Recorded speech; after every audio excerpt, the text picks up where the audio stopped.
give a warm welcome to Mr. Harmeet Kalra, Regional Sales Director, India and SAARC Picus Security. Good afternoon. Bad news, I am still not the one between you and your lunch. So you have more ordeals to face. The next 10-12 minutes is going to be a test of my speed and your patience. Let's see who wins. My name is Harmeet Kalra. I represent Picus Security. We play in the breach and attack simulation technology space. We are the pioneers of this space, 11-year-old company.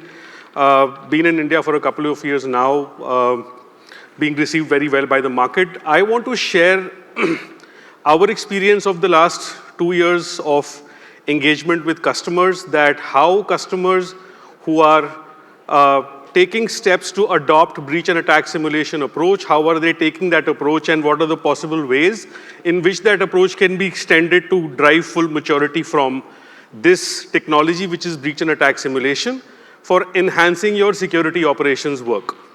So that's what I'm going to briefly touch upon in this 10-12 minutes that I have. So the starting premise is that inside every organization, the investment into cybersecurity, whether it is number of people in the practitioner team, whether it is the amount of money that is being spent in buying the technology, the amount of resources deployed to run security operations, and all the thing which gets classified as the effort, what is the results that is that effort, that investment, that bandwidth is delivering to an organization. So every leader, every practitioner would be measuring himself against how much effort am I putting and what is the outcome that I'm getting.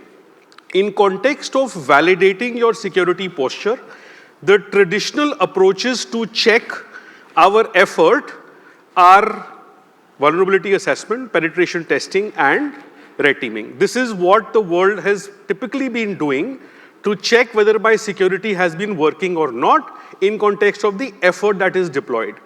And as an outcome, as a result, we get essentially two things. We get a notion of, okay, that we are compliant, and we get, along with that notion of compliance, we get a belief that if I am compliant and if I've already made good investments, I have good certified people and all, I have a belief that I am also secure, right? So this is how, from inside of a customer organization, this is the view with which we start.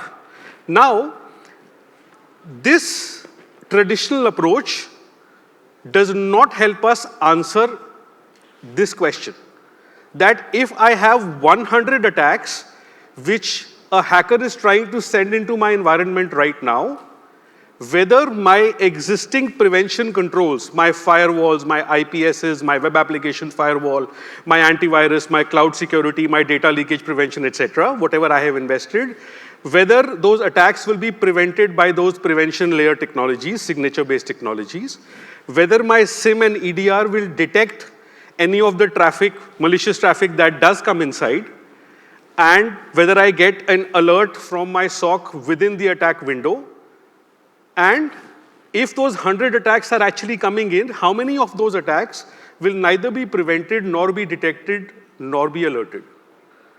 So while we can have a very, very matured vulnerability management program which achieves compliance, all the patchwork getting done continuously and that cycle running one end to the other, this question is not answered by that traditional approach, and therefore the need of a technology like breach and attack simulation.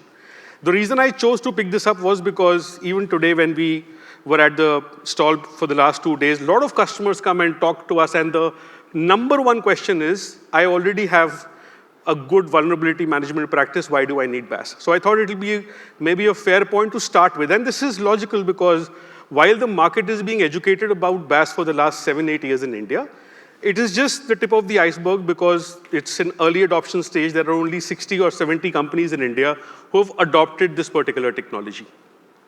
So I wanted to take a minute to talk about what this technology actually brings on your desk as a capability. So to respond to this question, there are two perspectives. First, what breach and attack simulation technology does is, through its assessment capabilities, it provides you an evidence that out of those 100 attacks or 1,000 or 10,000 or 50,000 attacks, whatever you choose that that landscape to be based on your threat perception or your understanding of your threat landscape, how many attacks your existing security investments will actually be able to stop, and how many they will not be able to stop. And based on our experience with customers in India, maybe we are about 50, 60 POCs old, and the scenario doesn't look good actually. So these are just presentation numbers, but in reality, the numbers are far more worse. We have seen situations where 100% of the attacks are actually getting through, regardless of what has been deployed in the customer environment. So the first thing that this technology, breach and attack simulation, brings to our table is the capability to assess and present with data, with evidence that how many attacks I am actually able to stop and how many I am not. So if a real attacker were to actually try to attack me with a black byte ransomware, will I get compromised or not?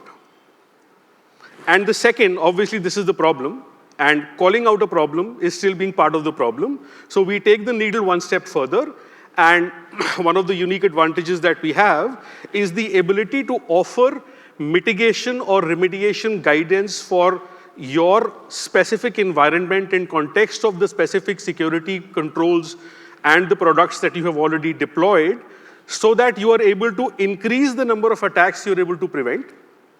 You are able to increase the number of attacks that you're able to detect.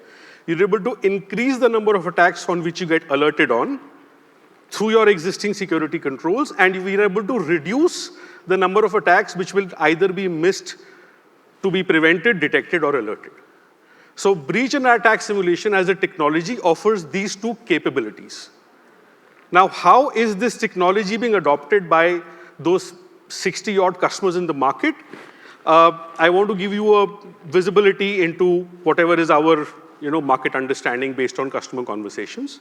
So the customers have adopted breach and attack simulation technology in 3 different perspectives. The larger adoption has been where customers have taken a tool-based view.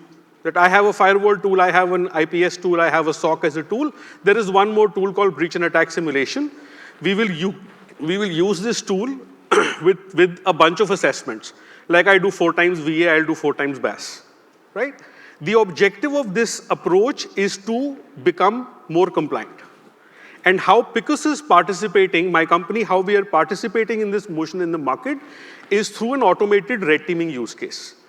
Because typically, when you are doing vulnerability assessment, penetration testing, red teaming, breach and attack simulation, as I explained earlier, offers a different, more sharp perspective to an organization to enhance their security posture, which is the ultimate objective of whether you approach it with BAS or whether you approach it with vulnerability management. And this is the larger set of customers. Then there are a set of customers who have graduated from a tool-based view to a project-based view, where they are bringing teams and activities together around their efforts to improve their security posture in the environment, and they are doing gap visibility and gap management around specific set of applications, specific set of environments, etc. Whatever the business objective defines, they're using breach and attack simulation as a capability to bring teams together and drive activities and outcomes around that. And the typical outcomes that Picus is able to deliver in these areas, in this particular motion, is purple teaming and control rationalization.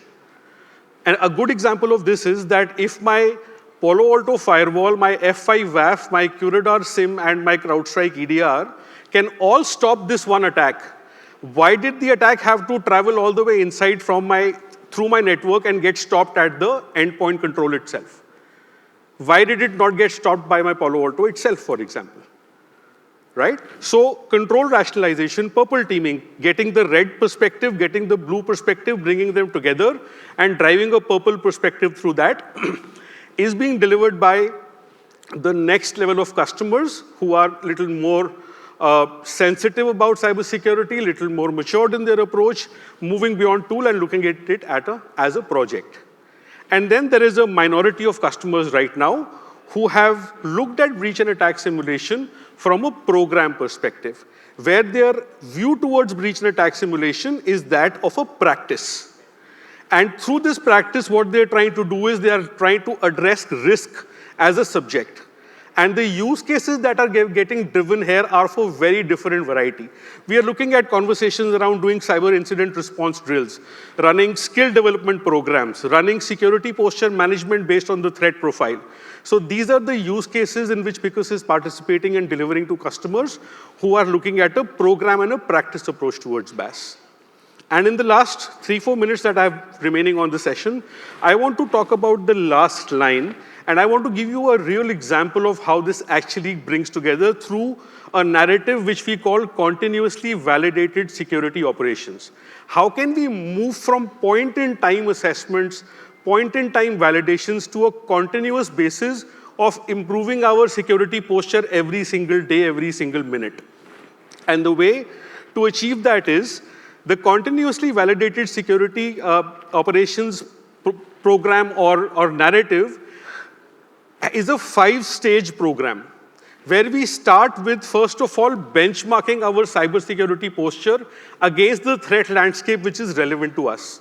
In the combination between the product, the Picus platform, and the customer, this is the only place where the customer has to provide an input.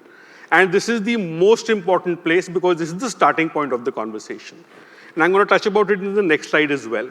From there, Picus automation engine kicks in and provides the customer the capability to assess their environment in context of that threat landscape and provide mitigations and remediations in context of that threat landscape to create a strategy to build a mitigation plan.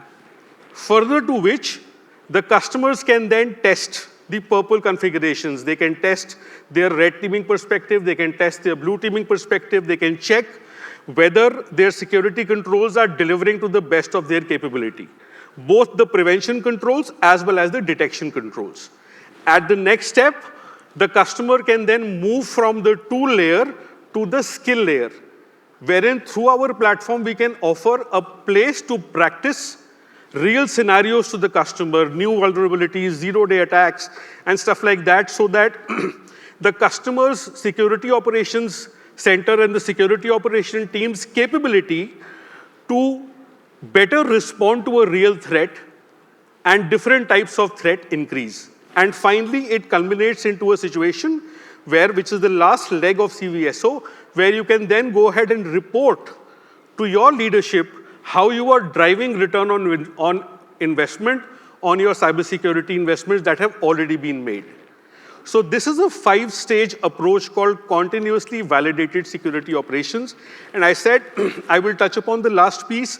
So benchmarking, this is the most important contribution, and this is the single point of failure for a BAS-led strategy, where the customer should decide that what are the most important threat landscape or threat perspective in which I am operating.